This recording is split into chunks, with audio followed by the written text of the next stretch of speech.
ইসরায়েলে ইরানের নতুন ক্ষেপণাস্ত্র হামলায় আহত ১২।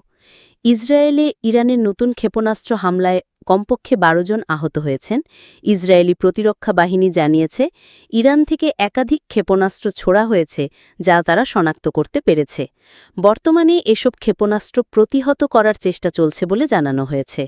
তেল আবিব এবং জেরুজালেম সহ ইসরায়েলের বিভিন্ন শহরে জরুরি সতর্ক সংকেত বাজানো হয়েছে। ইসরায়েলি প্রতিরক্ষা বাহিনী নাগরিকদের নিরাপদ স্থানে থাকার পরামর্শ দিয়েছে। তারা বলেছে, তাদের প্রতিরক্ষা ব্যবস্থা সক্রিয় রয়েছে এবং সম্ভাব্য হামলা মোকাবিলার জন্য প্রস্তুত আছে। এই হামলার পর ইসরায়েলি কর্তৃপক্ষ নিরাপত্তা জোরদার করেছে।